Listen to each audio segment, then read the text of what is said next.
conceive, believe, achieve. Shut the f*** up. You're listening to Believe You Me with Michael the Count Bisping and Anthony Lionheart Smith. Well, look who it is. Look at this guy, the one and only Anthony Smith. How the hell are you, Anthony? I'm great, man. How you been? I feel like it's been a while. Jeez, how are the kids? How's your mom? Oh God! How you been, Anthony? I've been good, man. I've been good. Jet set. Kids are good. Kids are good. Yeah, they're all here. They're alive. Jet setting all over the world, sphering it up. I see. Too big for the Believe You Me podcast these days. No way. No way. It's been crazy busy. Crazy busy. Good. Have you ever get into a spot? Listen, I don't even care. I'm gonna bitch and complain real quick. Go ahead. You just feel overwhelmed. Like you can't. Like you just feel like I just want to take a break and just breathe. But like, the Sphere event was insane. The prep for it was crazy. It's calls and emails and text messages and all this bullshit leading up to it. Then you're just working all week long. It's Tuesday to Sunday, just nonstop.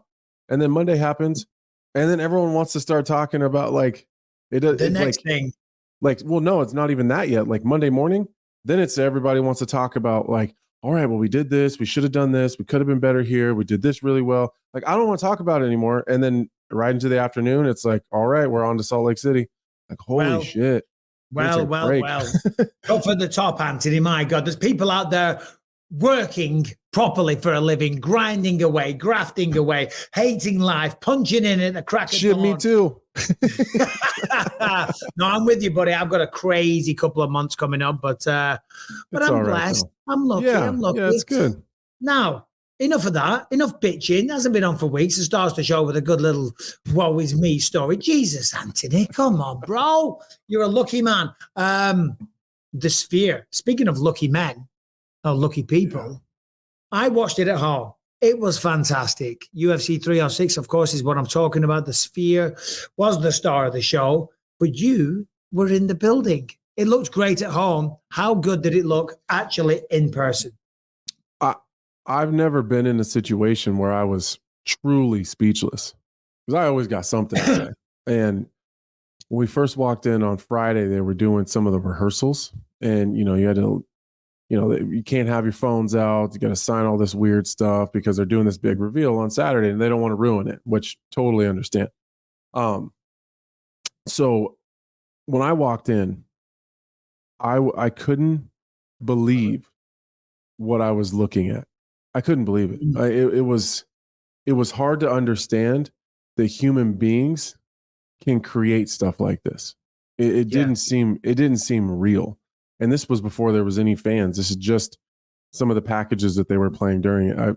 I'd never been in the Sphere before, a lot of people had seen the U2 concerts and some other things there. I'd never seen anything there. So that was me neither. That was my first look at what it was going to look like. And it was breathtaking. I can't even explain it, what it looked like. Yeah, no, it's unbelievable because, Dana said this at the post-fight press conference, and he's absolutely right. Before you all start, they put fights on every week all over the world, and they sell out, and they do crazy numbers. So they don't have to do that. They don't have to go out there and try and do things differently because people love the product the way it is. Right. But trying to innovate, trying to do something new, trying to have creativity and be original and push boundaries. That's what the UFC has always done. I mean, even when it started as an organization, it was something new. It was too much for TV. It was banned pretty much everywhere. Then they changed the rules and they polished up the format. They brought in the weight classes and it became a huge success. But then just doing this is just like, I love it. I love the fact that they do that they want to push the boundaries and continue to give us new experiences. And that's not me as a company man, you pricks. That's me as a fan sitting at home. Don't tell me you didn't enjoy that. I mean, that was phenomenal to see. I mean, the movies, all the rest of it, just the graphics, the sheer spectacle of it. I mean, that was like watching real life fighters compete in the Mortal Kombat game. It was phenomenal. Well, I think as broadcasters, we're always being talked to by by the bosses and the people that run this stuff, that we're telling a story. They want us to tell these stories and explain to the fans what's happening. If there's no clear representation of what a real storytelling experience is, it all kind of made sense to me while we were going through this, and then the night of the fight while we're leading into it. And I don't know, I feel like a lot of things in my own broadcasting career made more sense. Like, of course, we're not going to be able to tell that kind of a story every single fight card. It's just not possible. But I think I got the idea, and I think I understood like what Zach and Glenn and those guys are talking to us about. Like, we need to lean more into, and again, we're not going to be able to do that all the time, but we need to lean more into trying to take the viewers on a journey and maybe be better storytellers. And so I feel like I became better at my job over the weekend. Well, that's what I do all the time. You got to tell the story of the fighters. I'm trying to be like you. Jesus, Louises, my God. It took a sphere event for me to understand that I need to be more like you. Well, there it is. Okay, it's fine. Be like Mike. Glenn, head of ESPN MMA, by the way, for those that don't know. Zach, of course, head of production over at the UFC. Now, that was fantastic. All the bells and whistles were tremendous. But ultimately, that's what they are. They're bells and whistles, okay? Mm-hmm. It's what goes on in the octagon that we're truly tuning in for. Sean O'Malley, Merab Dvalishvili. I was kind of torn. I went with Sean O'Malley prior to the fight. I thought he'd pull it off, but I didn't think it was going to be easy. But I did see a relatively straightforward path for both men.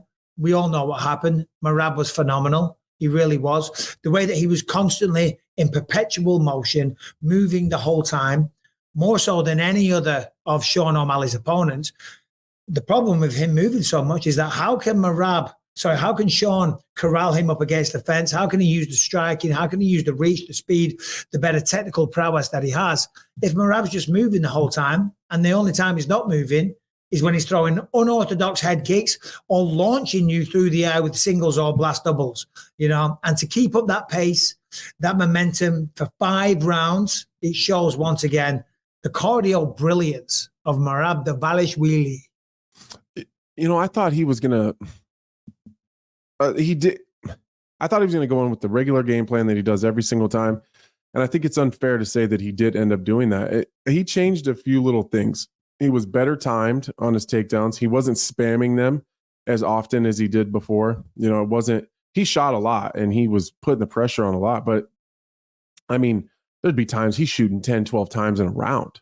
Maybe he gets one, maybe he doesn't, but I thought his takedowns were really well timed. I thought his motion was well timed, just in terms of constantly moving his head and the hand movement up and down and the unorthodox stuff. But honestly, O'Malley kind of laid an egg too. If we're just being honest, I need to be a bit critical, and I don't mean this with any disrespect to Sean. I love his game. He's super exciting, but that he didn't put his best foot forward. And I think that's partially some of it is him. Did he underestimate Merab? Did he think he was going to be easier to hit? Is he believe in his own hype a little bit? Maybe. And some of it is just Merab made some adjustments and changed his game just a little bit in terms of his output and his approach. So I don't want to take that away from Merab, but O'Malley looked flat from the very beginning. He wasn't as light on his feet as he typically was. He always does a lot of stance switches, but he's usually dynamic with it and kind of floats across the center line as he's doing it. He's a little more tricky. His output was very, very low, which I think a lot of it had to do with Merab because he doesn't want to overextend a bunch and give up those takedowns as easily as he did. So, but it didn't matter anyway. So it seemed like in the 3rd round, he started to kind of get a little bit of his juice back. He seemed to have a little bit of fire in him. And I thought I started to see some of that brilliance in the 3rd round. And then it kind of went away after that. So he looked off. And I think some of that's Merab and some of that is he didn't show up. The reason he looked off, or potentially the narrative that he didn't show up, is because of Merab. Because think about it. Look at the other opponents. Yes, granted, Aljamain Sterling, great wrestler. Petr Yan does have great wrestling ability, but predominantly likes to fight on the feet and will mix in a takedown if he needs to. But Merab was taking him down. Merab was moving a lot. And then when you start getting taken down and you start getting controlled and you start having a guy who's dominating you, starts kissing you on the shoulders, and then lets go of a takedown and says, screw it, it's okay, it's all good. I can take you down whenever I want. I talk about it all the time, and it's a cliche to say. That slows down the striker's output because you're like, crap. He is taking me down. I didn't think he'd be able to. I thought I'd be able to pick him apart. And you start going into panic mode in your brain, and you start thinking, shit, I'm going. He didn't deal with the adversity well at all. It's like, shit. Okay, I'm going to move around. I'm going to do this. I'm going to do that. Oh, no, I'm not. I'm not doing anything because I'm now on my back again. And I'm getting ground and pounded, and I'm getting my neck squeezed, And that is why you have to really admire and respect all of these guys that went on these long runs as a champion. Jones, St. Pierre, Anderson Silva, Mighty Mouse, because they went through all of these styles and they were able to do it every single time, even if they're having a supposed bad night and look flat. Yeah, he didn't deal with the adversity very well. You could see right away in the first round, like, oh, he's not enjoying this. Like, he wasn't expecting this, which, again, I think a lot of that's Merab. He did do some things differently. I think what Merab managed to do is he took a predictable style that he brings every single fight and found little nuances and little ways to change it enough to make it unpredictable. Because the constant spamming takedowns over and over and over becomes predictable, and then you're just kind of a sit and duck out there. I think this is why they put this fight together. It almost had an impossibility of being a boring fight because Merab refuses to take a backward step. He's constantly, forcing the action and the pressure and constantly attacking the takedown. And then you get a guy like O'Malley who kind of feeds on that, and he needs you to come to him. We can go back to the Pedro Munoz fight for the one guy that refused to come to Sean O'Malley and bring the fight to him. And he was losing that fight until it ended up being a no contest and was struggling with having to chase down Pedro Munoz. And I think as time went on, he fixed that problem. But at the time, he really struggled with a guy that wouldn't bring the fight to him. Merab wasn't going to be that guy. It almost seemed like the UFC put this together because who knows who's going to win, but it's going to be impossible for this not to be exciting because Merab's going to force the pressure. O'Malley's going to be on the outside, going to pick him apart, going to hit these big shots, and it's going to be a barn burner. And Merab just changed his game. Said, no, I'm going to be active on the outside. I'm going to be moving my hands. I'm going to be moving my head. Be throwing him a bunch of shit. And then when he comes forward, the takedowns, it's been a while since I've seen Merab take people down that clean in the center of the octagon. It was clean. It looked great. The reality is that when you're the champion and then there's somebody in the division on a 10-fight win streak, you're going to face them, and he was the next clean contender. He beat Jose Aldo, he beat Henry Cejudo, he beat Piotr Jan, he beat 3 former champions, and on a 10-fight win streak, the man could not be denied.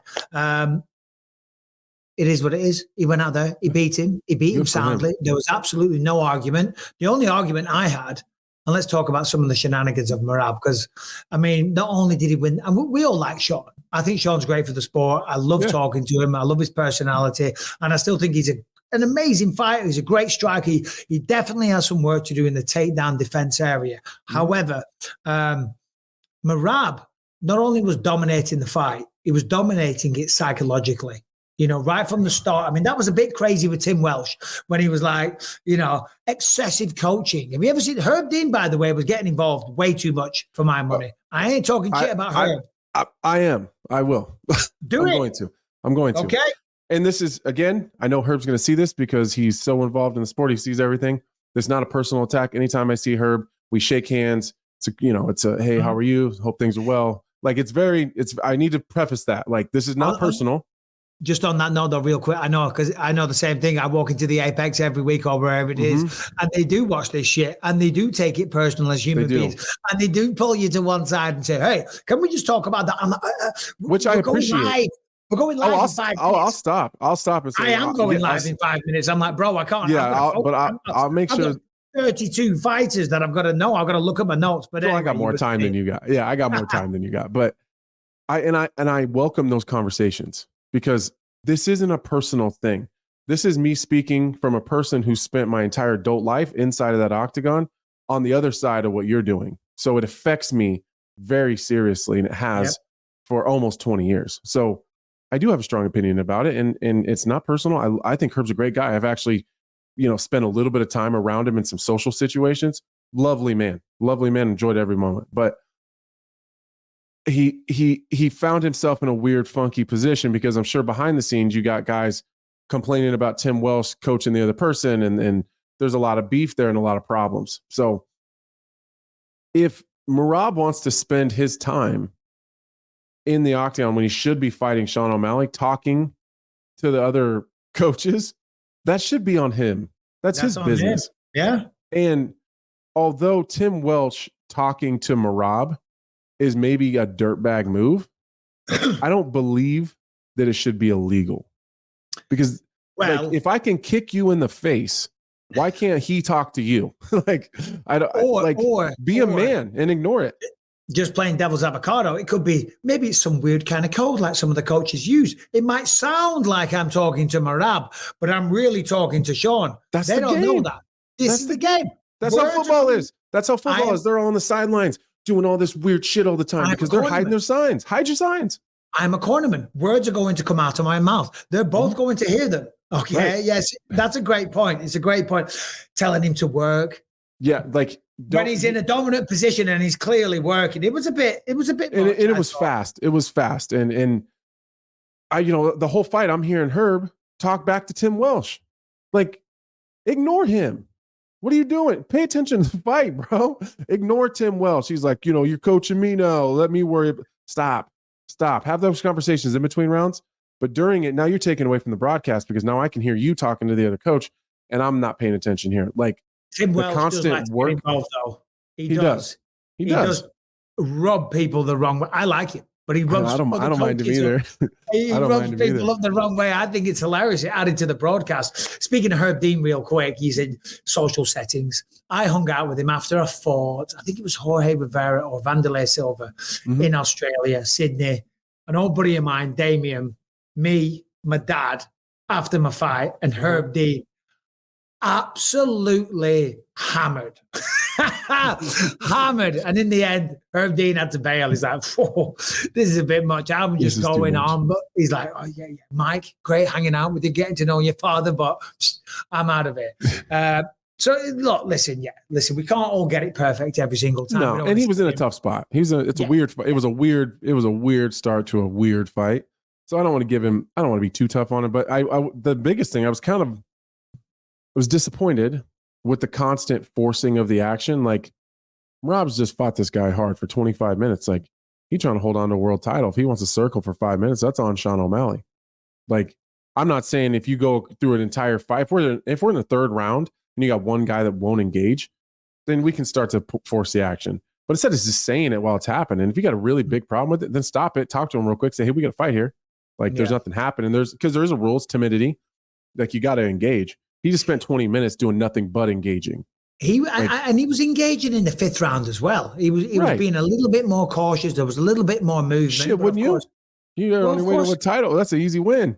Yeah, but O'Malley just landed the best shot of the night. Just front kicked him in the stomach, hurt him a little bit, but he was still pushing the action. Solid win for Merab Dvalishvili. Yeah. And just like Sean O'Malley, when you become the champion, you've got a murderer's row of people. Now it's the same thing with for Dvalishvili. Umar Nurmagomedov probably deserves the shot next. 18-0. That's the problem. To go on these championship runs, you get the undefeated Umar, who can wrestle with you, who's got beautiful striking, beautiful kickboxing, trains with Habib, got that whole Dagestani aura around him, but he doesn't want to think about that. He just wants to enjoy. Brian, play that video. Merab, Valentina Shevchenko, backstage. Oh, yeah. Loving this them. Is great. I loved it of Merab, by the way, when he jumped on the cage. The arena was emptying out. And he's still on top of the cage. He doesn't care. Look at these two having a little dance off. I love this. Yeah, me too. Why not? Fair play. Look how happy he is. Fought your ass off. Got your title back. For Valentina, just avenged, her nemesis. So Merab just beat Sean. Everyone's standing around. The little exhibitionist, the pair of them. Right. This is great. It's awesome. This.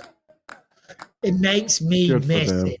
it makes me miss it, the rush of victory. You know, afterwards, when I won the belt, there's a picture of me. I'm backstage with Dana and Lorenzo, having a little whiskey and stuff. You know, it's the best feeling on planet Earth, and that's kind of why we do it. We do it as a career as well. Yeah. Moments like that, the joy that you feel. You know, highest highs, lowest lows. We know that, but that's the game. Yeah, I remember when I won the title, and bro. I'm just kidding. It's coming up, Madison Square Garden. This could be it's not. They put it out there. I know. It's not Madison Square. I'm not fighting Madison Square Garden. I thought it was T-Mobile Arena. It is. In December. Jesus Christ. Yeah, I'm not. So first of all, they're putting that up. Then they're calling Terrence Crawford Kendrick Lamar. Oh my God. I mean, they nailed the sphere. But whoever does the graphics is getting a stern talking. Yeah, someone's getting their ass chewing. They're just attacking Omaha all night on the graphics. Oh, geez Louise. Because I was like, man, Anthony's fighting November. Holy shit, I've got him back today, but this is probably the last one. He's going to go M-I mother effing A. No. I was on air when that popped up, and Gilbert Melendez was like, "Oh, November, huh?" And I was like, "No, it's not." Harrington, welcome to the show, brother. Is he there? No, of course I'm here. What's going on, boys? What's up? Not much. Any other points in the notes that you very, very well put together? Anything on the main event before we move on that we need to digress into, that we need to go down a tangent on, that we need to discuss? I think in the same vein as the dancing, I thought you guys would get a kick out of this. 10,000 Georgians hung out in the city center, with TVs on, all cheering along for Merab as it happened. I don't know. I just think that kind of thing is pretty dang cool. Yeah, I haven't seen this. Roll the tape, please, Brian. But, in these countries, look at that. Oh, my God. Look at that. That's wild, man. Oh, man. I just got the chills. Look at that. Look at the emotion on their faces. They're so genuinely so happy and so proud. Wow. I mean, Georgia's only a small country, so they really get behind their own when they represent them on the world stage and that part of the world as well. I mean, what was it? There was a few fighters on the contender from Tajikistan, I think it was. Mm-hmm. They were selling out soccer stadiums filled with fans tuning in for the contender. Do you know what I mean? It's unbelievable. It's crazy. It good is. For him. That's got to feel so good. Oh, yeah. And we know Merab. I don't know if his personal situation. I don't know if he's a married man or has a girlfriend. I think he's young, free, and single and ready to mingle. If I'm him, I'm on the next flight back to Georgia. I'm going to Georgia. Let's go. Walking around. Yes, I win title. Yeah, O'Malley. Go on. That reminds me. Speaking of titles, he might have somebody else accompanying with him to Georgia to show off that belt because it looked damn good on a nightclub. Brian, if you want to bring that up for a second. Yeah. But yeah, they did a little bit of partying after Aljamain Sterling, Merab, and a special guest. Yeah, no, it's Jon Jones. I've seen it, but roll the tape for the viewers. And this is kind of funny. Brings us a nice little segue. Because Jon Jones was there at the Sphere, of course, hanging out with Alex Pereira for a little bit as well, which was kind of interesting because when you see those two guys together, they're pretty much the same size. Dana spoke on the post-fight press conference. He's like, yeah, Jones is here. He's in town. He's promised me he's going to be on his best behavior. He ain't gonna get into any shit. I think we've got a video of Dana talking, Brian, if you could just roll that in, please. But then there was a video that Harrington queued up when he doesn't have the right to be queuing videos, Harrington. Brian's having a goddamn heart attack backstage. Brian's hair's falling out of his ponytail right now. I don't think he put this in the notes, so I'm looking for the link right now. Oh, he's a knob. He's a knob. I've been shouldn't do that. Now he's put it in the chat. I see what's going on. Harrington's trying to sabotage Brian. He is. I was just thinking that. I would never. You do it every time. You queue up videos like you're trying to surprise me with them. Okay. Harrington, what's your response? I'm taking this out. I don't. No, it's fine. No, leave this in. This is good podcasting. What is your response, Harrington? Yeah, I don't know. I thought I titled it pretty well, but I didn't have it in the rest of the Merab section, so that is on me. I'll take the blame for that. I didn't mean that response. I meant the response to Brian personal and with the attacks, but never mind. Shut up. Oh, you're also mean to Harrington. Oh, here it is. Uh-oh. Let's go, guys. Jon Jones is here. Let's go. Jon Jones is the greatest fighter. Let's go. Yeah, now That's play crazy. Brian. Now play number 9, Ryan Garcia. Because I tell you what, Ryan Garcia looks 3 sheets to the wind. He looks a little. Oh, I'm sure he was. Oh, 100%. I saw him at the Nate Diaz Masvidal fight. He was on a good one then. Oh, here we go. God, look at his face. He looks wasted. His history. I'm sorry, who was it? Jon Jones. Oh, Jon Jones? Well, Jon Jones is running loose and wild here tonight in Las Vegas, so let's hope we... Hunter, you babysitting him tonight? No? Ryan Garcia. Who is? Oh, they're out tonight. I hope that's not true. Listen, John promised me tonight that he's going to be good while he's in Las Vegas. So He's so scared. I know. Every time he goes to Vegas, he has some kind of issue. They've just dropped it. The announcement, main event, Madison Square Garden. Anthony Smith will not be on that fight card, and he links up with Ryan Garcia. Crazy Ryan Garcia. Yeah, this isn't a regular. This isn't a year ago Ryan Garcia. This is 6 months ago, Ryan. Oh my gosh, did you see this video that Jake Paul dressed up in a disguise and snuck into the sphere? Oh, I did. We'll talk about that in a second, maybe a little bit. But you're right. Of all people, you know, because we are, as human beings, the people that we surround ourselves kind of has a massive effect on who you are as a person, the decisions that you make. If you're with a bad set of friends, you're going to end up doing maybe some bad shit, maybe not bad, but unadvised stuff, you know? You know, like when I was hanging around with a bunch of friends, I was partying way too much back in the early days in Clitheroe, because that's all we did. You know what I mean? He's already got a problem with Vegas. He's already got a demon on his shoulder. And who does he link up? Ryan Garcia. And as you said, crazy Ryan Garcia, faded, drunk, wasted Ryan Garcia.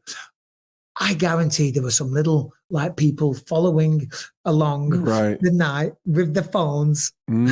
Let's just see. Just wait. God. Well, nothing's come out yet. Usually John does things pretty big, so I feel like we'd have known already. You got to think. Congrats, you John. got to think he has learned from his mistakes, and you got to think he's going to fight with Stipe Miocic coming. You don't stop it. You don't believe that. Stop. Enough of that shit.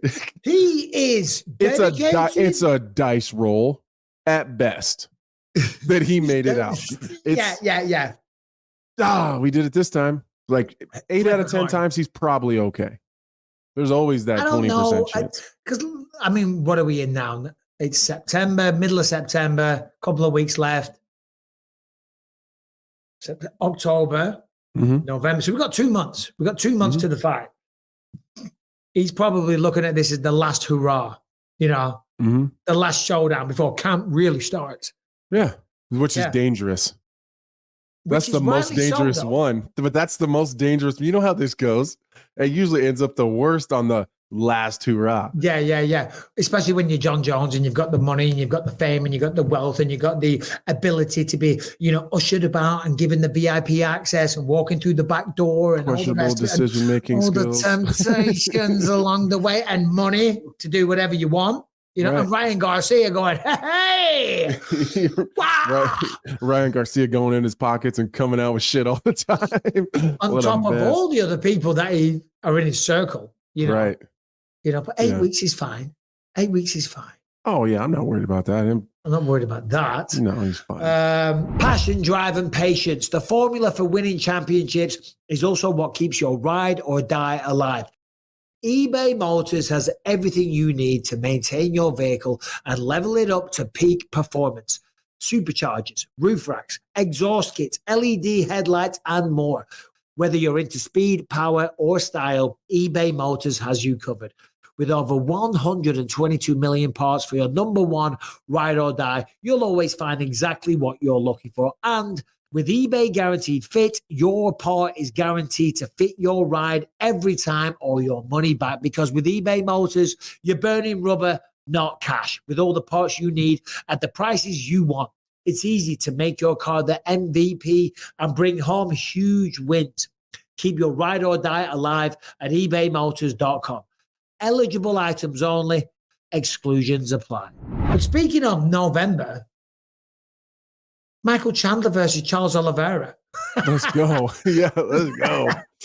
Nobody saw that one coming. We'll get to the rest of the Sphere fights in a minute, but I mean, when I saw that, because Chandler came out and he said that they offered him January 25th, I think I want to say. Mm-hmm. And he said, no, that's too far. Forget that. So after waiting 2 years, he's finally called it a day. He said, I can't wait 2 more months. Can't do it. It's already been 4 years. There's contender series guys that are about to fight for the title in the time since he fought.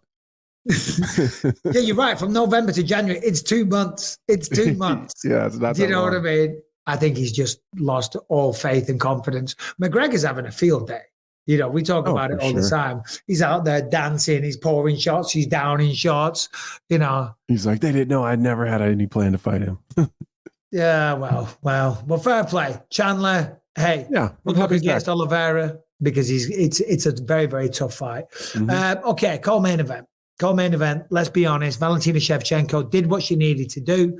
She had the great game plan. She executed it perfectly. It was a dominant display of wrestling. But I don't want to see that again. I'll just be honest. I think it sucked the life out of the arena. It was a boring fight, but I can't criticize her. She did what she needed to do to shut down Alexa Grasso. She got dropped in the first fight. She got dropped in the second fight, finished in the first fight. You take the path of least resistance, and fair play to her. I respect that. She got the title back. She did what she needed to do to establish herself as the champion of the division. Doesn't mean we as fans have to go, whoa. I don't have to say that I loved every second of it, though. It was at times I'd rather watch grass grow. But I don't know. I was kind of thrown off by Alexa Grasso too. Where was that pop in her hands and in her boxing that she had in the first 2 fights? She wasn't anywhere close to as snappy and as seemingly as powerful or as active or as quick with her hands as she's been in the past. I don't know. She just looked bad. She looked bad. I don't know how else to put it. She looked bad. It's easy to say that, though. I do think pressure is a big thing. Mm-hmm. Mexican Independence Day, the Sphere, this massive show, it's like, whoa. And I'm kind of like the main representative. Mm-hmm. So that can cause you to have a low output and shit the bed, for want of a better expression. Yeah. I think there's something to be said for having 2 teammates fight right before you too, in pretty big fights. She had Irene Aldana in a really nasty, pretty tough, emotional fight if you're friends with her, and then Diego Lopez fights right before you. I think there's something to that emotional drive that you're feeling while you're really close friends and teammates are fighting, and then you have to make that walk right away. It could be draining. Well, there is definitely an emotionally draining aspect, as you say. I think the main thing that drained her was Valentina Shevchenko, though. She was the better fighter. Yeah. She looked sharp on the feet. And Shevchenko's given us some really, really, some great performances, some great knockouts, some really exciting. So I'm not judging her as a fighter. She did what she had to do.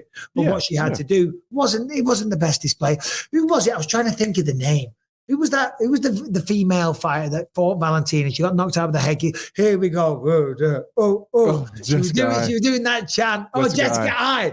Here we go. Evil. Whoa. That's all I could think of. Right. Yeah. I mean, remember that? The head kick. Yeah. And the chant. Yeah. Which one was worse? The head kick for sure, because that sounded like someone hit a watermelon with a baseball bat. Evil. Whoa. Oh dear. Fair play. Hey, Valentina's back. She is back with the bang. She's the champion of the world. Hard enough to become a champ once. Hard enough to get that many rubies. Hard enough to do that dance with Merab. And even harder to become a two-time champion. Hey, fair play, man. Thug, I think Thug Rose would have beat both those girls on Saturday. Do you think so? I think so. I don't know about that. She fights at 115 most of the time. No, not anymore. And she got controlled by Colin Esparza. That's a long time ago. That was a lifetime ago. It wasn't that long ago. Colin Esparza ragdolled her, held her down. Wasn't too much of a fight. It was probably one of the worst fights we've ever seen. It was one of the most exciting fights we've ever seen, first of all. Oof. Yeah, no, I'm sorry. Bad take. I'm with you, but that's your opinion. Yeah, for sure. Yeah, for sure. Yeah. I just that's what I thought during the whole fight. I was like, I wish Thug Rose was here. Because I'm kind of sick of watching this shit.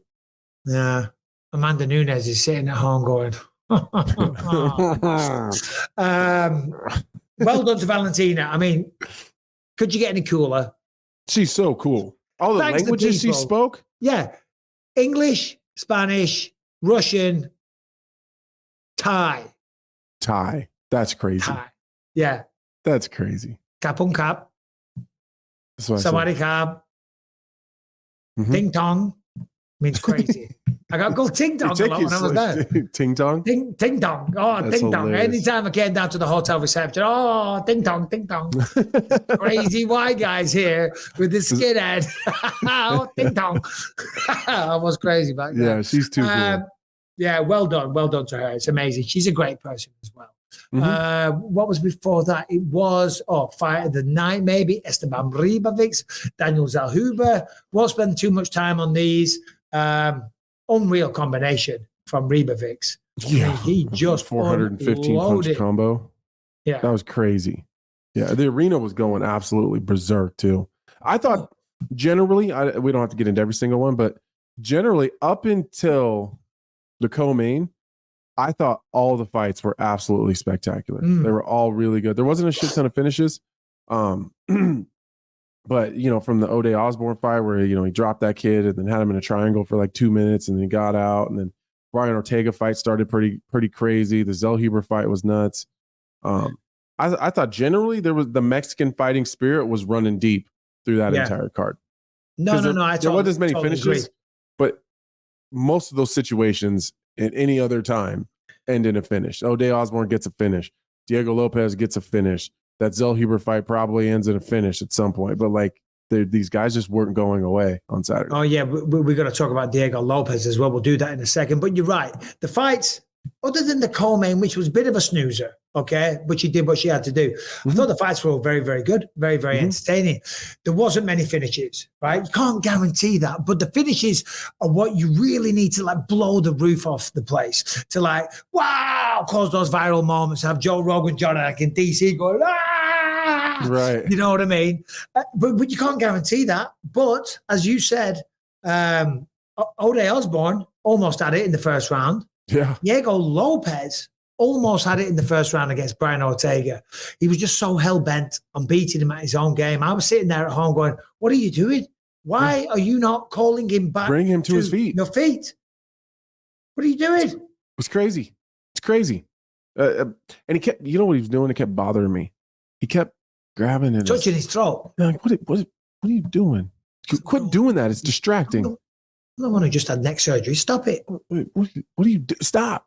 It was bothering me. Maybe he got punched in the throat by accident. That's what I was thinking. What if he got hit in the throat and it was just itchy? When you get punched in the base of your neck sometimes and you it's just, like you're tasting a battery or something all the time. It's weird. Or maybe mid-fight swallowed some of his own saliva.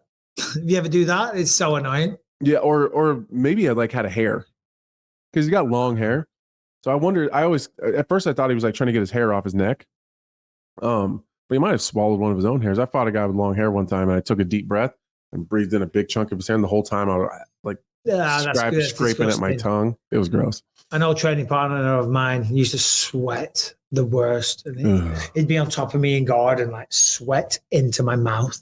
I'm like, you sweaty bastard, get a towel, change your shirt. If you have this much sweat coming out of you, you've got to come prepared. But Diego Lopez, phenomenal. Yes, Harrington, what are you going to do? You're going to throw Brian for a curve? You're going to throw Brian under the bus again? Is that what we're I'm not going to do any of that. I just watched a video from the post-fight presser where he explained the tick. He got into an accident when he was a kid. He like fell onto some steel and it cut his Adam's apple, like that part of his throat open. And there's like a big scar there. And he says, whenever I start fighting and my heart rate gets high, that scar starts itching. So it's just natural. He does that, and I guess all the fights. That was actually Interesting. That was actually very interesting, Harrington. Thank you. Like, answered a question that bothered me all night. That up. Yeah, no, he made it up. If he made that up, I'd be pissed. Childhood injuries, little segue now. I mean, Okay. you probably can't see it on the camera. This is called the claw. It's the end. So you see the end of that finger, the middle one? Yeah. Yeah, because I got the end of it ripped off in a corridor. Oh, and shit. then, now it's like, it's so sharp. I can open packages. You know, like you get like a something delivered, and it's like covered in tight plastic. Yeah. I just take this, I slice it. Yeah, because I can't, because it's got flesh all the way up to the end of it. So I can't cut the nail. So now I can use a fingernail to just like use my teeth, just to pull a little bit off, but I can't chop them. But yeah, it's a good little weapon. I'm telling you. Yeah, you can start. Yeah, there we go. Scratch the hell out of people. If you went to prison, you got a built-in shank. Don't with the claw. Okay. What about you? Anything stupid like that? Yeah, I've always had dumb shit. No claw though. But my grandpa was a woodworker, like a decorative like carpenter. And so he used to have these, you know what a wood burner is? You know, they can burn the designs into the wood. So he used to draw them on the wood. And when I was like a middle schooler, I would be the one that would burn in the big designs. And one time I was pushing it and it jumped off the wood and it stuck all the way into my hand because I was holding the board in front of me like this. And when I was pushing, boom, and stuck it in my hand. And then like panicked and just held my hand up going, and just left it in there. It was nasty. So did you have like, what do they call it when they... Oh, like a brand? Yeah. Is that what they call it? Oh, when they brand you, yeah. Yeah. So yeah, I got this nasty little scar on the inside of my hand. You can see like right through there. But that's where the actual wood burner went in. Do what? You need to get a tattoo on it. I should. Yeah. And it was weird though. It bled a lot for like 2 seconds. It was like squirting and then everything like burnt closed and there was just a hole in my hand. It was wild. You could like see deep into it. I was probably 12. Yeah. Nothing cool like Diego Lopez, but no. You don't see tattoos on the palm of hands very much. I don't think they last very long. I think a lot of times they wear off because the skin on the palms of your hands are, so rough and tough. So all in all, the Sphere, I thought, and there it is in Harrington's background, was a unbelievable success. I'd be very interested to know what the pay-per-view numbers were. I'm sure it did fantastic business. The fights were great. Yeah. Would we have liked more stoppages? Yeah. But the fights were still fantastic. Valentina's fight, she did what she needed to do. All in all, I thought it was phenomenal. Yeah, totally. And I'm not even that mad about the finishes. Would the Zellhuber fight been any better if there'd have been a finish? I don't know that it would have. Maybe the Diego Lopez fight, that would have been a finish, would have been more of a stamp. It would have been much better for whoever won that fight, moving into whatever they have coming up next, because there's a lot of title implications. But I mean, I was good with it. I thought the whole card was good. The only thing that sucks is it was so late. Then it runs super late, and then the post show runs late, and then I got to fly out in the morning. Gosh. I mean, that's the only thing I complain about. Oh, Gary is complaining again. I'm on like 3 hours of sleep even now. UFC 306 breaks new gate record. Yeah. The only thing is for me, if they do it again, and I hope they do. And I know they did mention a pretty cool theme idea, which was 4th of July, Yeah. Stack it with Sean Stricklands and Americans and all the rest of it and have some Brits on there. You know what I mean? That'd be awesome. But I'd like to see them do you think the Brits would want to fight on that? Yeah. Oh, yeah. We do it again. We'll have Tom Aspinall versus the winner of Stipe. Yeah. Arnold, we're running out. Oh, Paddy Pimblett can be on there. Is there any 205ers? We could put America on the line. Right. I'll come out of retirement. I'll fight you, Anthony. If they do it at the Sphere and it's 4th of July, I'll do it just for the shits and gigs. No, we can't do that. Bro, bro. You're not beating me up in front of all these people. And I'm gonna sit here with you on Monday. I'll give it a go. I'm saying I'm not gonna let you're not gonna beat me up, and then I'm supposed to show up here on Monday. Yeah, and he didn't even show up. He didn't even show up. No, what I would like to see them is just every fight a different country. You know, like the setting, Japan, Brazil, you know, England, Stonehenge, America. It'd be amazing. What would you show in America? What is the classic American? The Grand Canyon? The classic, maybe the Statue of Liberty. Statue of Liberty. Oof. Yeah. You got to throw it in the face all the time, man. This whole 1066 bullshit. You know, Jesus. Mount Rushmore is a good one. Mount Rushmore, that is a good one, to be fair. Yeah. Let's not get into that discussion. Anything else on UFC 306? I don't think so. Before we move on. I don't think so either. Just real quick. Going to have something really annoying, really boring. Go on. Right, hold on. I think it's pretty good. Go on. Okay. So Diego Lopez, after the fight, he ran at Dana White, said, "I'm next. I want my title and everything." Alexander Volkanovski saw that and said, "Look, I want to make it clear. I'm fighting for the title next, even if that means an interim title against Diego Lopez." Yeah. Well, Topuria versus Max is next. Right. Volkanovski has been told, apparently, he told me that he's getting a title fight if he waits. So that makes sense. Don't think the UFC are going to do any interim title fights anytime soon. Why are we talking about interim title fights? Look at the shit show that's happened at heavyweight. You know what I mean? They're not going to be too quick to do that again, in my humble opinion. Maybe I'm wrong, but why?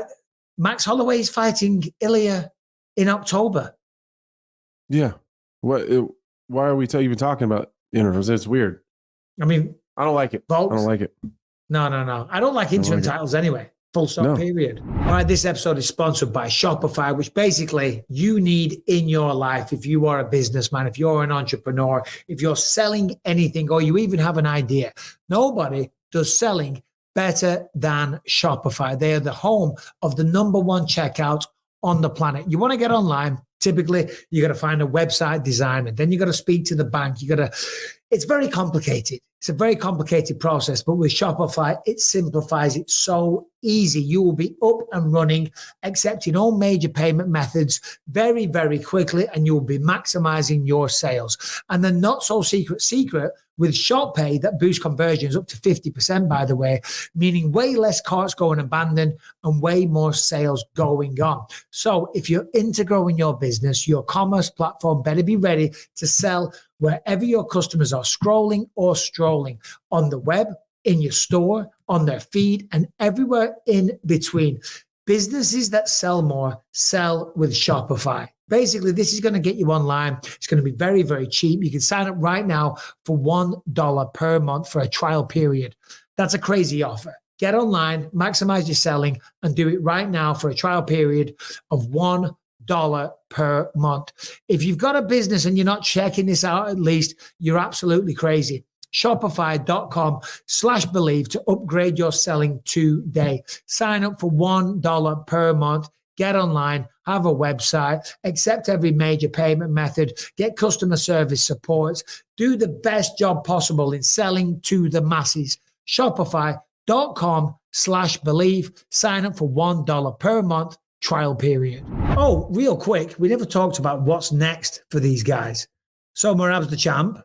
And in fact, I want to talk about this as well. We'll get to this in a second. What do you think? So Umar Nurmagomedov, Merab's calling out Davis and Figueiredo, which I don't really think is the one. What do you think should be next for Merab? I mean, I think it's pretty clear. Probably it's Umar. I mean, they've kind of been pushing him anyways. He just beat Corey Sandhagen, and it seemed like that was a #1 contender fight. It makes me feel bad for Merab. Like, no, I'm not even saying he will or won't win. That's not even what I'm saying. What a tough fight, no matter what. You know, you go in there, you fight O'Malley, you beat you slay the dragon that everyone thought you were going to, kind of get beat up off of. And then your prize is Umar Nurmagomedov, a guy who can wrestle, who can kickbox, who can spin. He's a great striker. He's got good conditioning. I mean, that's and it happened right away. That's what I felt bad about. Like they asked and about as him. you said, they showed him on camera. Yeah, like it's right away. Like, congrats. Next, you're like, God damn, give the guy a break. If the UFC production shows the person on camera 9 times out of 10, 99 out of 100, that is the fight or the angle that they're going to go down. Simple as that. Simple as that. So I'd say it's Umar next. Sean O'Malley. Looking at the rankings here, I mean, Sean is still, they haven't been updated. It's Merab as the champ. Sean will be 1. Umar's 2. Rematch with Pereira and Jon. It's not Corey Sandhagen. It's got to be Sandhagen. Because that's the one that everyone wants. That's the one I hear about all the time. That's the one I hear the executives talk about. Like, you know, if Corey Sandhagen beats Umar, that gets him right into an O'Malley fight. This dynamic striker versus dynamic striker. They're both really, really creative when they're in there. What a fun fight. Like, definitely different approaches, but what a fun fight that would be. But what a pain in the ass again as well, of course, for Sean O'Malley, because Umar Nurmagomedov just beat Sandhagen in a number 1 contender matchup. He could have been fighting him for the belt. Yeah. Defending the belt. And now he's going to fight him just as a contender to get in the title conversation again. Because the reality is, once you lose the belt, unless you're going to get an immediate rematch, which nobody's talking about, that is not going to happen. Now he's just, you know, he's the biggest star in the division. But now he's one of the guys. He's just one of the guys in the top 5. This is why I've been saying that I think 135 pounds is as deep and competitive. Everyone always says 155 is the Shark Tank. It's the toughest division in the UFC. I've been saying for a long time that I think that you can make an argument that it's 135. You could go 1 through 8, and any one of those guys on any given day could be the champion. I mean, I think there's a couple that stand out. What about this in terms of a stylistically friendly matchup for O'Malley? Rob Font, Sean O'Malley versus Rob Font. He's number 6. No, he's not. He's number 9. That's far too much of a drop. Right. But it's a fun fight. He's like 6, 7, and 8. 6 is Cejudo. Did you see O'Malley on Cejudo's podcast?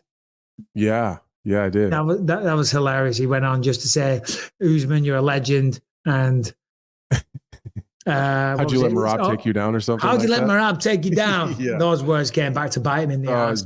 Biting him right in the ass. But that's the game, though. But if you're Sean O'Malley and you've won the title, you've beaten Pereira and Jon already, you've knocked out Aljamain Sterling, you beat Tito, and then you lose. Like I don't know that we give him stylistic friendly matchups. You're back in the Shark Tank with everybody else. Well, that leads me into what I wanted to talk about as well, actually, because you're not supposed to get stylistically friendly matchups. You're supposed to fight people that are there at a similar level, that are all chomping at the bit. Well, I don't mean to cut you off. Please. I think he's spent his whole career getting stylistic friendly matchups until now. Other than Aljamain Sterling? Yeah, but Aljo was more willing to strike typically. Like he was more willing to strike than Merab. So he presented more opportunities as a more traditional style of striker when he was striking. But the Tito, not known for being a dominant offensive wrestler. He's a good grappler, but not a dominant wrestler.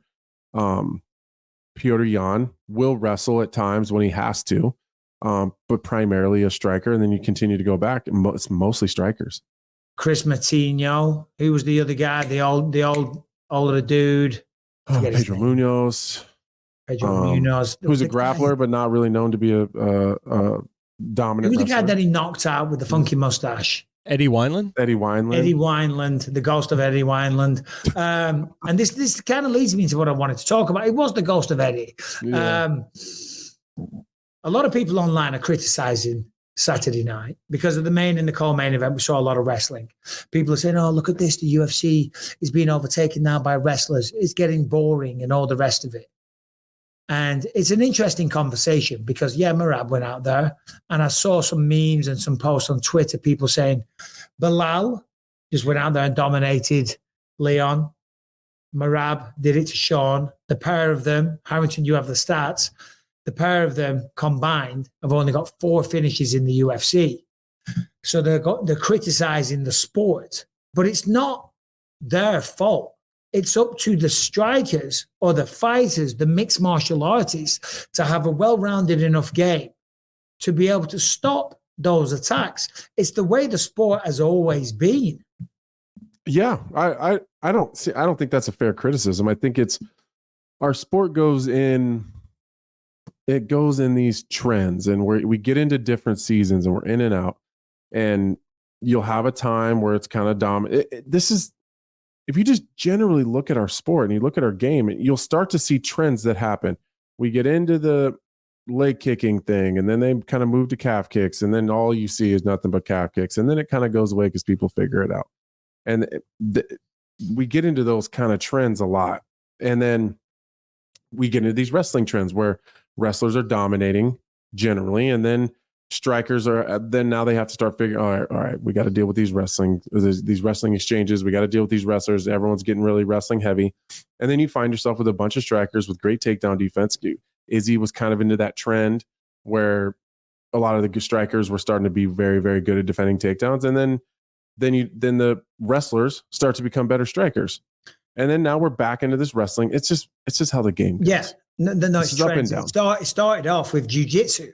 Royce Gracie back in the day, exposed the world to Brazilian jiu-jitsu. Schools were popping up all over the place, and they still are to this day. Then it went into the wrestling phase. Mark Coleman, the godfather of ground and pound, lay and pray became a term. The wrestlers had their moment in the sun. Then we saw well-rounded athletes. That's when we started to have this term cross-training back in the day. Remember that? Yeah. Then we had people like Chuck Liddell that was knocking everybody out, the sprawl and brawl. Right. Then, of course, we had other wrestlers come to the forefront. Khabib Nurmagomedov, of course. What other big powerhouse wrestlers have we got? I mean, obviously, there's Islam Makhachev. We've had Khabib. There's Merab. There is, who else we got? We've got Hamzat. Yeah, Hamzat. Yeah, Usman, Colby Covington. Randy Couture back in the day. But he was a threat on the feet as well. Right. And I think going through these trends is fun. I want to hear Harrington's point. He just went, and left. No, I was starting to say Ankalaev. Oh, yeah. Ankalaev. Yeah, also threat on his feet. But again, like John Anik said something Saturday night. He was like, I hope in 20 years' time, fights start on the ground because the strikers already have an advantage, and I will never go up against John. He's a great friend and he's amazing at what he does. But he was a bit off with that one. Fights start on the feet in wrestling. The whole point of the sport is to take them down. It's just up to the strikers to have good enough takedown defense. And if you don't have that, then you don't deserve to win a mixed martial arts fight. Like in my career, I fought plenty of wrestlers and they piss you off. I fought Matt Hamill, Rashad Evans, Chael Sonnen, Tim Kennedy, and then a bunch of others. Those are just the ones off the top of my head. You've got to be able to deal with that. And if you can't deal with that, you lose or you grow and you progress and evolve as a fighter. Yeah. Simple as that, So, and I get it. There, I seen some people saying, there's a, we may end up in a situation where you have champion, it might be, Jon Jones is a wrestler.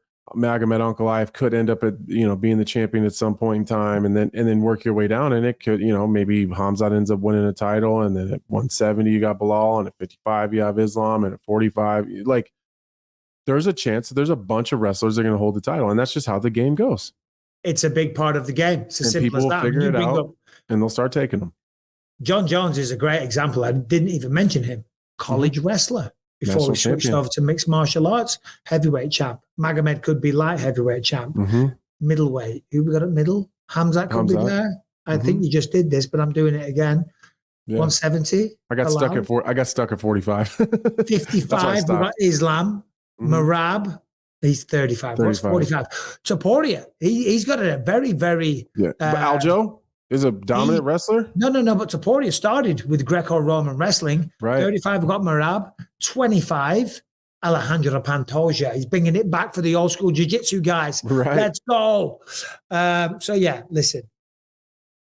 Keep the fight on the feet or don't. It's up to you. That's your responsibility. We can't change the rules. Right. No, we can't do that.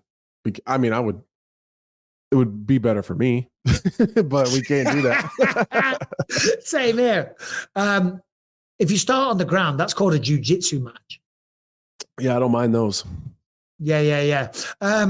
Speaking of champions, and speaking of stylistic matchups and all the rest of it, and speaking of Jon Jones, Pereira was with Jon Jones at the weekend, and we've heard all of these kind of threatenings of going up to heavyweight and becoming a 3-weight champion. They did an interview and actually talking about training with one another, which, could you imagine? They are the perfect training partners for one another. Jones, whilst being very well-rounded and having great fight IQ and obviously all the success that he's had, isn't the most devastatingly powerful striker, whereas Pereira is. So we can definitely offer him some insight into generating a bit more power and showing some tips and some tricks and things like that. And Pereira, who struggles with takedowns, training with Jon Jones, I mean, that is a match made in heaven. Yeah, they could definitely, I don't know how much they're going to help each other for their upcoming matches, but generally for their skill set across the board, they would definitely make each other better. I don't know how much it's going to benefit moving into their next fights, but I think they're going to train together for their next fights. I mean, it's not going to be a negative. I mean, it's going to be, there's definitely going to be some gains and they're going to grow and learn, but I don't know that Pereira mimics Stipe too much. You know, he's not much of a sprawling brawler and he's got a different type of striking. Stipe doesn't kick too much. And Jon Jones is nothing like Khalil Roundtree. So no, but in terms of progressing and being able to win, just being a better fighter, style, it helps them big time. 100%. Speaking of Pereira, he's calling out Dricus du Plessis. Dricus du Plessis came back. I think Dricus called him a coward or something like that. The word coward got thrown around. What do you think as a guy trying to get that title fight, trying to become the champion still? What do you think about Dricus wanting to go down to 185? Pereira going down to 185. You know what? I think I've always done a good job of giving people a lot of latitude when they do things to deserve it. I think that part of Alex Pereira is he's a media darling and he knows what people want to hear and he leans into that pretty heavy.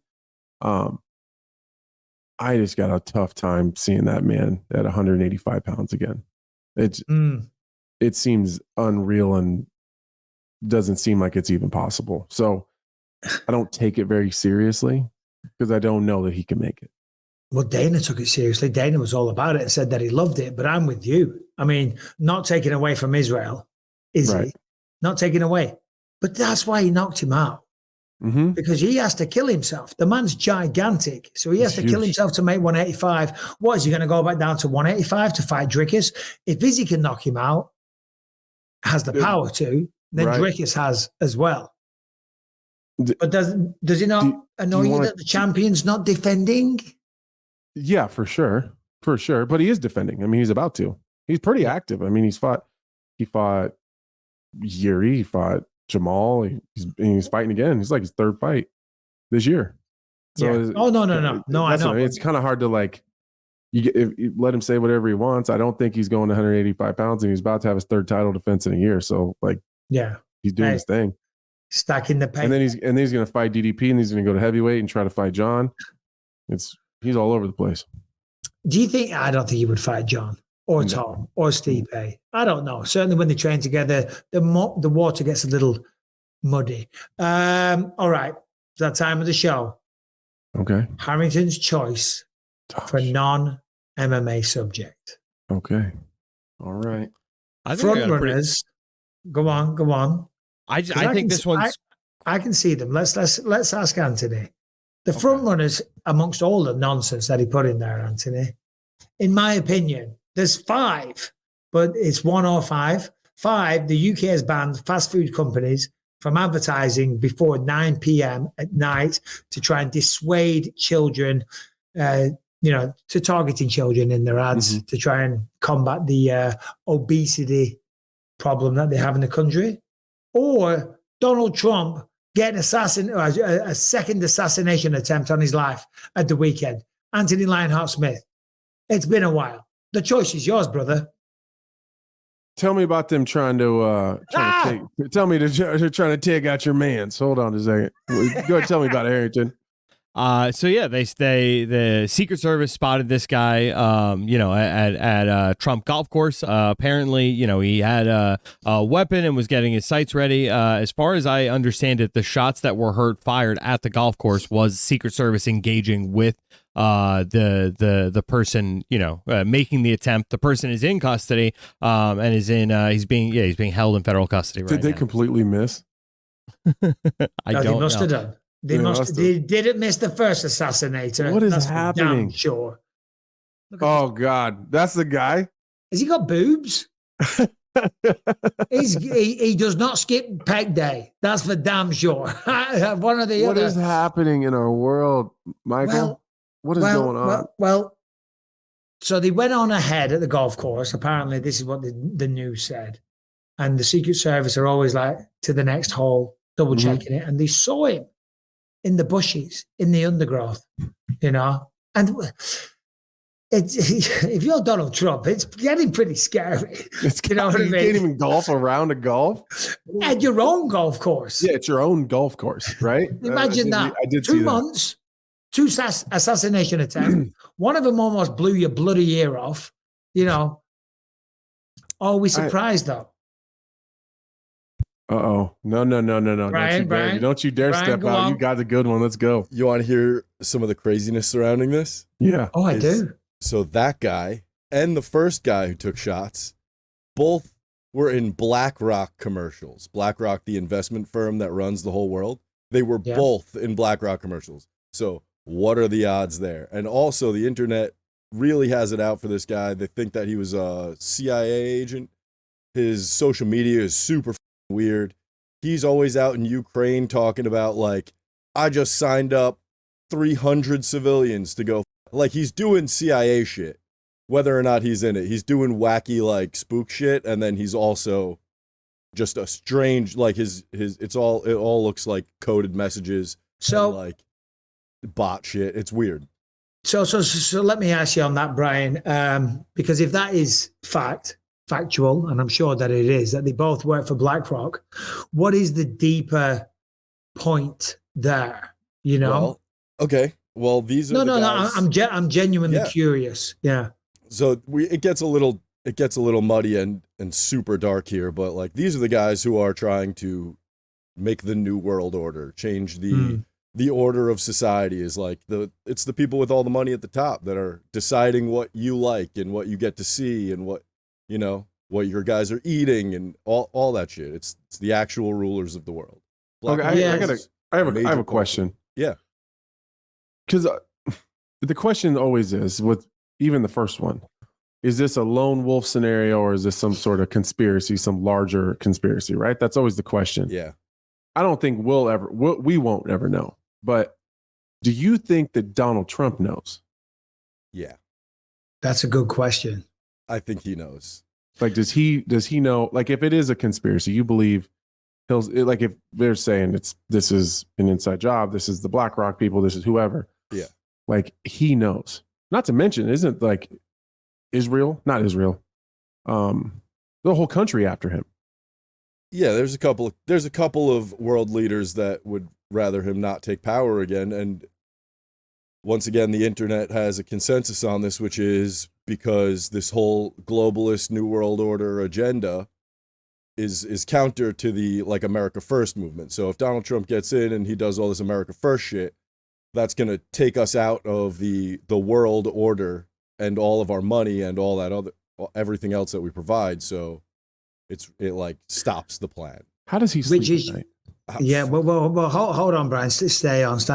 See, that's really interesting because if they did both work for BlackRock, I mean, that's a crazy coincidence. That is a crazy.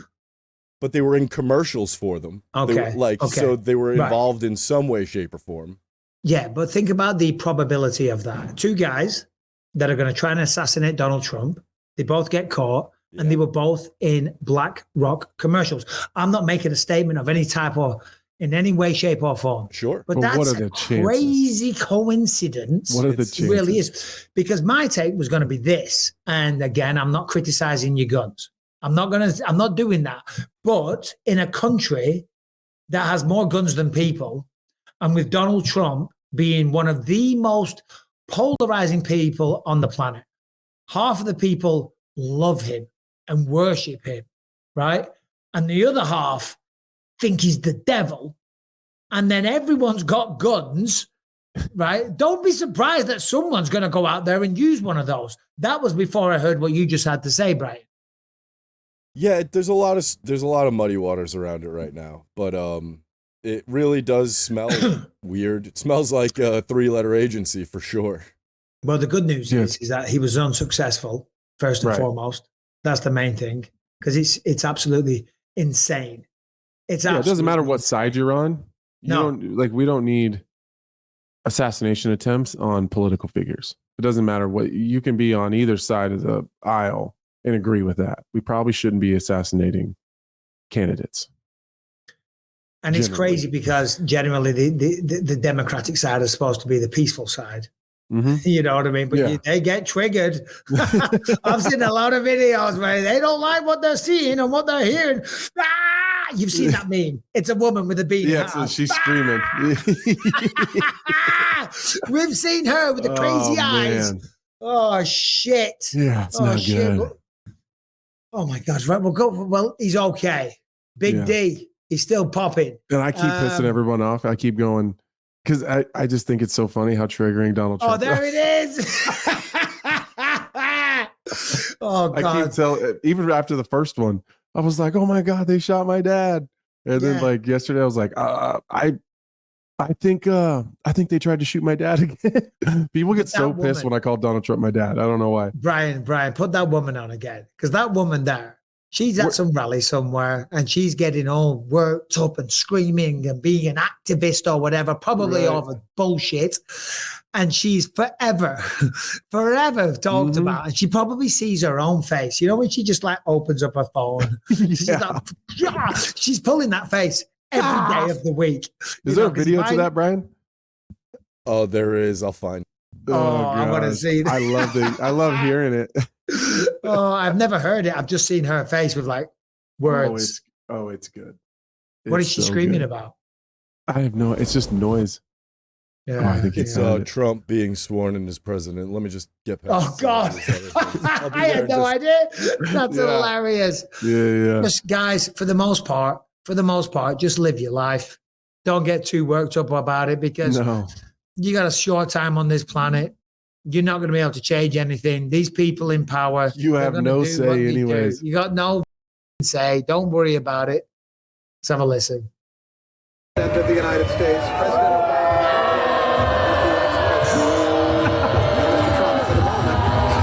for the what a great honor to be able to introduce for the first time ever anywhere the 45th president. She's mad about 4 or 5. She is mad. Well, we'll do this other one real quick before we get back into the MMA stuff. Speaking of one world order and people being told what to do, the UK has banned fast food companies from advertising on TV before 9 p.m. What do you think about that? Mike, I don't know how to address this. I'm kind of nervous because I don't want to piss off any of our UK people, and I'm generally liked in the UK. Bro, they are not gonna care because you guys got a lot more problems than fast food commercials right now, and I'm sick for the UK and the shit that's going on over there. I'm sad for the people, and it's why the fuck are we worried about fast food right now? Fuck. Do you know what I saw? Do you know what I saw this morning? And you're absolutely right. There's way bigger issues in the UK right now. Bigger issues. I mean, it's not what I was going to say, but last night I saw a video in London, 2 guys having an argument, and a guy pulls out a goddamn massive samurai sword and butchers some dude, and that's not a rare occurrence. And that's the kind of shit I'm talking about. The crazy rules that are coming in lately and the new laws and the punishments for people. And I got to be careful when I say this because I don't want to get arrested next time I go back to the UK. But a BBC reporter was found and pleaded guilty to owning pedophilia, having material relating, of images of children being abused, right? Disgusting stuff. Fucking terrible. So he was fired. He's pleaded guilty, and he got 6 months suspended sentence. No jail time. So no jail time. The same week, and I haven't fact checked this, but a 67-year-old pensioner screamed at the police, "You aren't British, or you don't represent the British anymore." They threw him in prison for 20 months. But a paedophile out there gets a 6-month suspended sentence. Yeah, that's insane. That's and insane. as I say, the insanity is that I have to be really careful what I say here because, you know, you go back and forth. I'm not inciting anything. I'm just showing the hypocrisy and the lunacy of these sentences that are being handed out.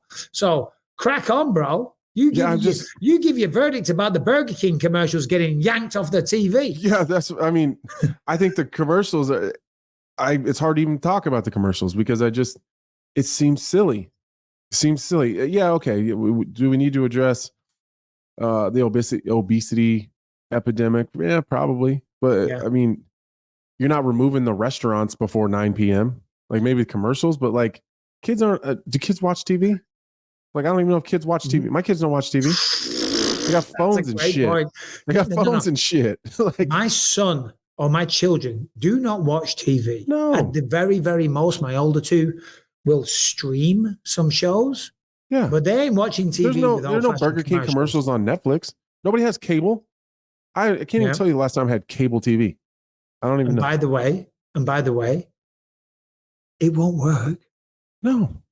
Do you think kids are going to go? Do you think cheeseburgers are no longer going to be popular? Yeah, that's what I'm saying. Because they're not on TV.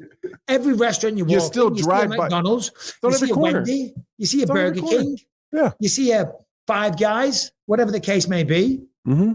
It triggers that thing in your mind and you go, ooh. You know what I could go for right now? Ooh, bloody Big Mac and a chocolate milkshake. And I'm starving right now as I say that because my mouth is watering. Because you haven't seen one commercial. And you're going to get fat. And fast food's terrible. But it bloody tastes good at the same time. So everyone get off your high horse and stop lecturing and let us live our life. Now, if you're massively obese, lay off. Right. And the commercial's not hurting you. You're fat already anyways. Like the commercial, like, I lost 40 pounds since they changed the commercial. Since they stopped advertising after 9. I can't believe this. Why didn't they do this sooner? I'm so slim and skinny. I think it's silly. And I just think that the great people in the UK have more important things that the government should be worried about than commercials. Correct. So I fact-checked that story for you, Mike. Yeah, a guy at the protests over the summer was accused of yelling at a police dog and saying racist slurs, and he got 20 months in jail. So I don't know what those racist slurs are. I'm English, and he got charged with violent disorder, which is a 2-year sentence. For saying I'm English. Now, I want to hear more about the racist slurs to a dog.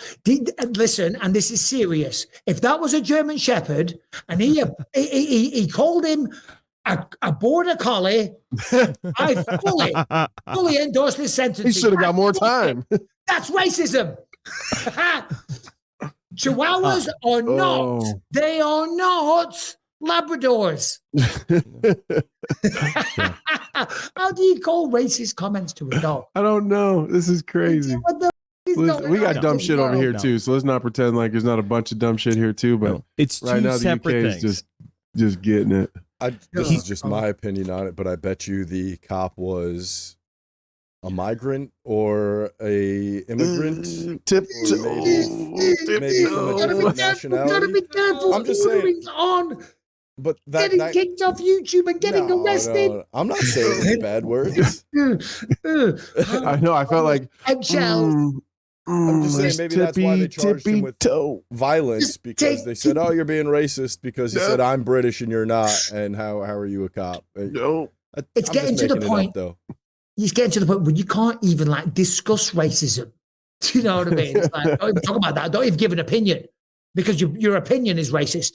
The fact that you didn't agree. The fact that you have an opinion is racist. Yeah, just bury your head in the sand, okay?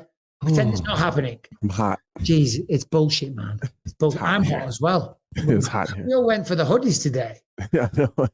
It's cooled down in my house. It's not as boiling as it was last week. That's for damn sure. This episode is sponsored by MyBookie, and winning season is back, and it's your time to shine. With MyBookie's weekly risk-free boost, classic, super, and survivor contests, cashing in has never been easier. Whether you're a seasoned pro or a first-time bettor, there is something for everybody to win big this season. Just click the link, mybookie.com, use the promo code BELIEVE to sign up for free, and you're ready to start earning. As I say, winning season is back. Football is back, and MyBookie is here to make sure that you are ready to cash in on the action. This season, MyBookie is pulling out all the stops with incredible promotions like weekly risk-free boosts on Thursdays, where you can bet without a sweat. If your bet hits, you win big. If it doesn't, forget it. MyBookie will refund your wager. You get your money back. You get your bet back. But that's just the beginning. MyBookie is giving away hundreds of thousands in prizes with their Super Survivor and Square contests. Get your entry in now for your shot at huge cash rewards. When you're ready to get started, use the promo code BELIEVE when you go to mybookie.com to claim some extra cheese on top of your first deposit. MyBookie's tiered bonuses make it easy to deposit with crypto or with credit. The bigger you deposit, the bigger your bonus, and the loyalty pays off with MyBookie. The more you play, the more you win. It's simple. Climb through the tiers of the loyalty rewards program to unlock even more epic promotions, exclusive giveaways, and bigger rewards. MyBookie.com. The promo code is BELIEVE to get all of that good stuff. All right, Harrington, what else have we got, please? So I think this is kind of interesting. We talked about Michael Chandler moving on, but Conor McGregor says now this leaves him in a weird position and he wants to be active. He actually called for a joint venture between the UFC, possibly, and BKFC to get him active. I'll let McGregor UFC contract. My opponent that I was scheduled to fight has rescheduled another bout. I would love maybe an exemption or maybe a joint partnership, bare knuckle UFC, similar to McGregor Sports and Entertainment and Mayweather Promotions. Some sort of agreement where we can get busy. I need to be busy, and right now I'm working to get there. So let's see what happens. Well, they're never going to do a joint promotion. No. That's just first and foremost. They've never ever done that. They've never even considered it, and I don't think they're going to start doing it with McGregor, with an upstart promotion like Bare Knuckle FC, which isn't even the same sport. No, probably not. It's weird. He's talking about he needs to be busy. He's one, like, everyone's trying. I don't know what the reason is. I don't know. I have no idea. I guess that's true. That's fair. We don't actually know, but it's seemingly Michael Chandler's been doing everything to get a fight. Seemingly. Yeah. Oh, yeah. No, we know that for sure. It's McGregor says he wants to fight, but then the fights aren't happening. I mean, yeah, he busted his toe. Fair enough. Didn't want to come back. Didn't want to show up injured, so they wanted to delay it. But when was that fight supposed to happen? Was that April? 300? 300. 300. No, international fight week. Yeah, 303. Yeah. That was June or July. June. We're now in September, almost October. I have no idea what's going on, but they ain't going to do a joint promotion. No, that's not. I'll tell you what's not happening. It's probably that. Yeah. He looks in shape, though. Now who does he fight? Who does he fight? Well. This could be a great moment for Charles Oliveira. What if he beats Chandler and then it's Charles? Well, we never spoke about this, though. Justin Gaethje said that he's ready to come back because he got knocked out against Max Holloway. Mm-hmm. Said that he wanted to take 6 months, which, by the way, is really smart. Mm-hmm. I never did that. A lot of fighters didn't do that. Volkanovski didn't do that after getting knocked out of Islam, and we saw what happened against Deportia. Justin Gaethje has taken 5 months. When did he fight? April, May, June, July, August, September. He's going to start sparring next month, he said. Mm-hmm. And he listed Volkanovski, he listed Poirier, he listed Oliveira, and there was a fourth, all as potential opponents. And I thought, whoa, they're going to do the rubber match between Justin and Dustin. Right. Poirier said he's in. Justin said he's in as well. I saw on Twitter. But But if he doesn't fight, talking about McGregor, if he doesn't fight Michael Chandler, I mean, of course, the possibilities are endless, but what would you rather see, if we're being brutally honest? Would you rather see a fourth fight with Dustin Poirier? Would you rather see a trilogy match with Nate Diaz, who also wants to come back? Or would you want to see Michael Chandler? I personally, out of all of those, I'd love to see Dustin Poirier versus Conor McGregor one fourth and final time. Yeah, I'd love to see that.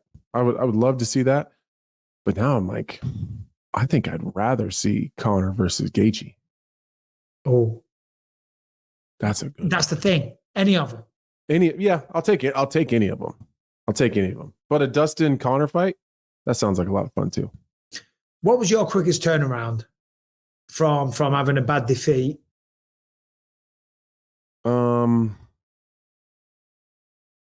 Probably this last one, the Khalil to Vitor Petrino was pretty cool. Yeah. I know, because as fair play, I had so much respect for Justin Gaethje when I heard him talking. Yeah. To actually take, it's hard. It's hard because you want to get it back. 100%, but he actually did it. He's taken almost 6 months. Now you're sitting on a loss for 6 months. That hurts. Yeah, and certainly in the height of his earning potential. Mm-hmm. But to have the discipline, ultimately, is the word, to say, no, I'm not going to fight, because as fighters, we're all our worst enemies. And for him to say, no, I'm sitting out. I am waiting so that my brain can fully recover before I start taking any more shots, because we joke around and we're all tough guys and all the rest of it. But, it comes with a price. It does. Incidentally, though, Demetrius Johnson said that he had his brain tested recently, and it's looking better than ever. Did you see that? Lucky bastard. I know. I would not. Oh, with all your skill set and your defensive responsibility, asshole. Yeah. Prick. Yeah. There's no way they're looking at my brain. They'll be like, bro, we got to talk about this one. But yeah, McGregor said he wants a joint venture. That's not going to happen. You'd pick Gaethje. I'd pick Poirier. No Diaz out there. Brian O'Harrington, what say you guys? I think you guys hate Conor McGregor. I would much rather see him fight the winnable fight, which is Nate Diaz, out of those picks, because Jesus Christ, those dudes are going to beat the shit out of him. Maybe. Yeah, quite possibly. But I think we got through most of the news stories. Is there anything else that we got to get to? I think there is. I mean, Robert Whittaker confirmed his fight against Hamzat will be 5 rounds. We knew that, but that's good to see. Dan Hooker says he sparred with Raul Rosas Jr. when he was 17 years old. And the UFC title is in the young man's future for sure. Okay, that just means Dan Hooker got out-grappled by Raul Rosas Jr. It does, right? What else does that mean? Not the new Dan Hooker, though. Not the midlife crisis Dan Hooker. Definitely not. Tell you what, Dan Hooker could fight Justin Gaethje. Yeah, I'll watch that. Paddy Pimblett called out Dan Hooker as well, I believe. You don't think so? Yeah, I mean, if you're a Dan Hooker fan, for sure. You definitely want that. Oh, shots fired. Papa. No, I'm not shitting on Paddy. I'm just, Dan Hooker's on fire right now. He is.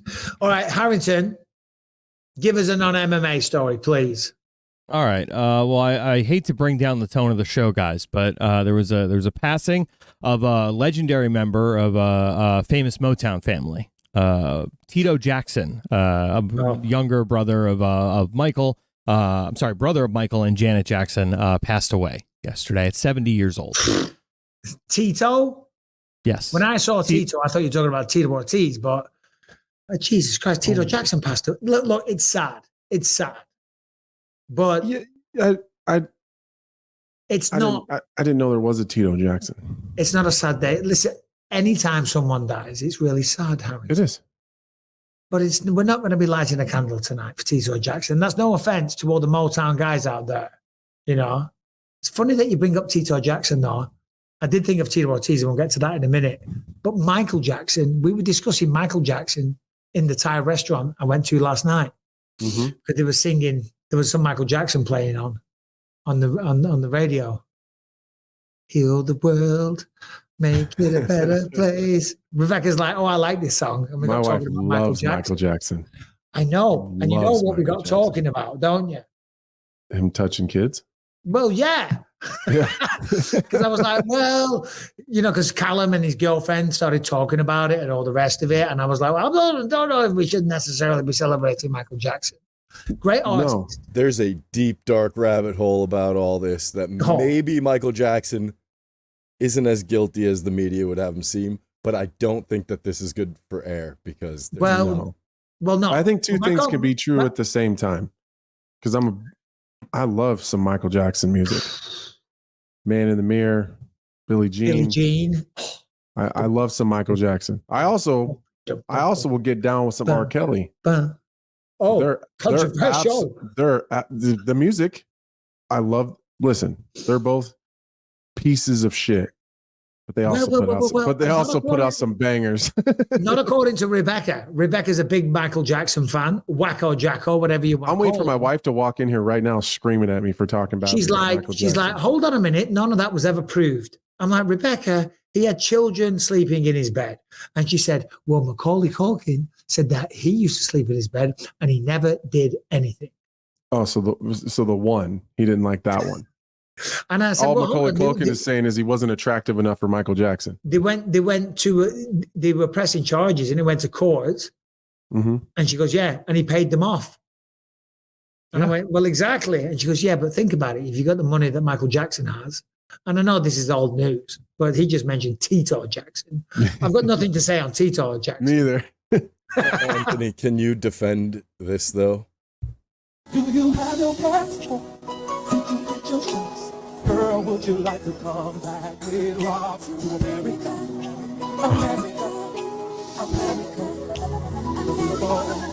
Do you have your passport? It's not great. Do you have your passport? What's he doing there? Just like trying to drag random girls out the audience. Yeah. And back to I mean, he was like married to like listen, I watched Surviving R. Kelly. I mean, I haven't seen it. Oh, he's a piece of shit. He's an awful person. They should put him under the jail. But he still put out some bangers. I can't, his music was okay. Favorite R. Kelly song? Oh, that's a good one. I can't think of any. Have you guys ever seen the masterpiece that is Trapped in the Closets, part 1 through 97 or whatever? Yeah, there's a shit ton of them. I have not seen that, Brian. I don't even know what it is. It's on your own time, but definitely take a watch. It's fun. Okay. All right. When he said Tito, I thought he was talking about Tito Ortiz. Tito Ortiz, legend of the game. Great wrestler. We never mentioned him. What? Yeah. He is. What was he? He's a legend of the game. 5-time UFC champ, or defended the belt 5 times, something like that. One of the biggest superstars back in the day. But the memes, they still pop up. Yeah. They pop up all the time. Anytime I get bored. Tito plus Mike. Tito plus Mike. You ever seen that one? Oh, here it is. Hold on, let's have a look. Tito plus Mike equals oh, shit. Tito plus Mike equals oh. I want to tell me what you see. Let's go ahead and see by the fight what you saw in the ring. Tito, you're fired. So Barnett better have his game at the A game to get this match for a win. All want to see him, 31 years old. He's going right to the end, Brian. There's like a Warner Brothers sign off. Game at the A game to get this match for a win.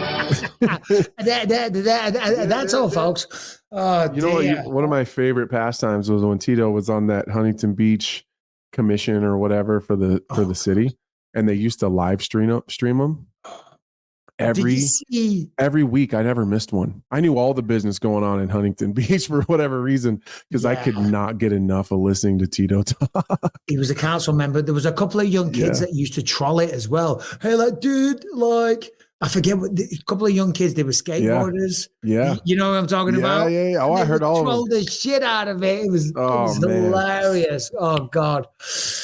Legend of the game, but provided some comedy insight. Speaking of insights, we've given you enough for one day. But if you have a question, you can send it in to bympod@gmail.com. Brian, what do we got? All right. So first question we got here today is from Frank from Long Island. Hello, Mr. Bisping Anthony, Brian, Harrington. How you guys doing? This is Frank from Lounge. I have one quick question. As the UFC is preparing to get rid of the 12-6 elbow rule, what other rules do you think they should get rid of? I, for one, think maybe headbutting. I feel like there could be a viable argument for the allowing of headbutting in the UFC. Just want to hear you guys' thought on that. Bisping, you're the man. Anthony, hope you get the belt before you retire. Harrington, go enjoy your day. And Brian, keep searching for the truth. All right. Well, thank you very much. We've talked about this a lot. That was the only reason. Thank you for the question. We appreciate it. The 12-6 elbow rule is great. The knees to the head, the grounded opponent thing, that's been rectified. Headbutts, I'm sorry, they should not be legalized. No. God, no. You don't agree? No. No. They should not be legalized. I think I've talked about this a lot, but I think we should reintroduce knees and kicks to grounded opponents. I've always thought that. Go back to a little bit more pride rules in terms of that. I think that it would speed up the wrestling exchanges. Like, people can't hang out and, like, you can't grab onto a leg and just stall out. It would slow that down a little bit. I don't think it's going to be as devastating as some people think.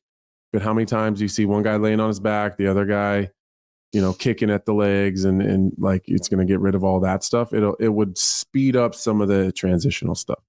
Well, it also highlights, speaking of wrestlers and people saying, it's getting boring with all the wrestlers.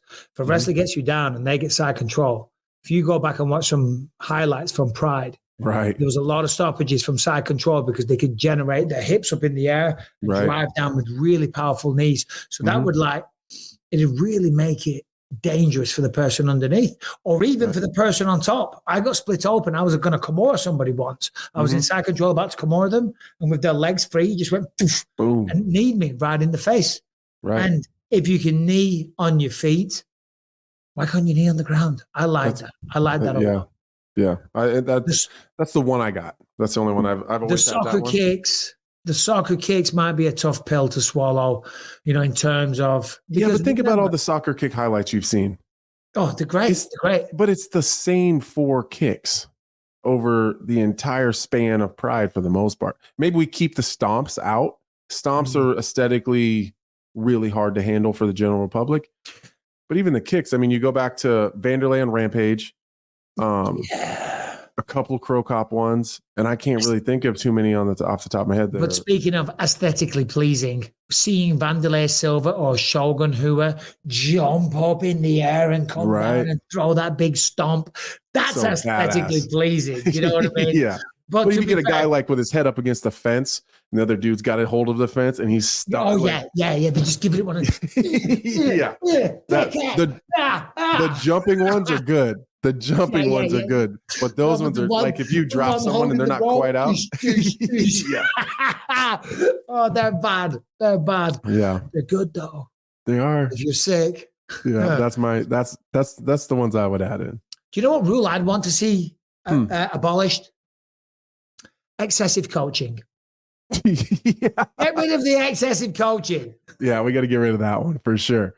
Agreed. Ryan, what do we got, bud? All right, so we got another question here. This one is from Joe from Jersey. Hey, Bisping. This is Joe from Jersey. Long-time caller, first-time listener.